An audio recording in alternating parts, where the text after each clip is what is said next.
பெருசா பணம் இருந்துட்டா ஒரு வீட்டுக்கோ, பெரிய பொருளாதாரம் இருந்துட்டா ஒரு நாட்டுக்கோ பெரிய பேர் வந்துடும்னு சில பேர் நினைக்கலாம்.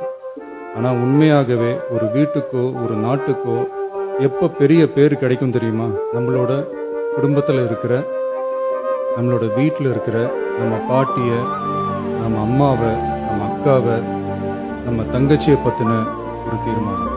அதை பத்தி பேசுறதுக்கு, அவங்களுக்காக பேசுறதுக்கு நம்ம மனசுல இருந்து, நம்ம இதயத்துல இருந்து பேசுறோம். இதுக்கு முன்னாடி இந்த விஜய்க்கு கிடைச்ச இடத்துக்கும், இதுக்கு முன்னாடி இந்த விஜய்க்கு கிடைச்ச இடத்துக்கும், இன்னைக்கு இந்த விஜய்க்கு கிடைச்சிருக்கிற இடத்துக்கும் மிகப்பெரிய காரணமா இருக்கிறதுல என்னோட பாட்டி, அம்மா, அக்கா, தங்கச்சிங்க தான் மிகப்பெரிய காரணம்ங்கிறத என்னால் மறுக்கவே முடியாது. அந்த நன்றி விசுவாசத்தோட, அப்படி ஒரு உணர்வோட தான் இப்போ இங்க நின்று பேசுறேன்.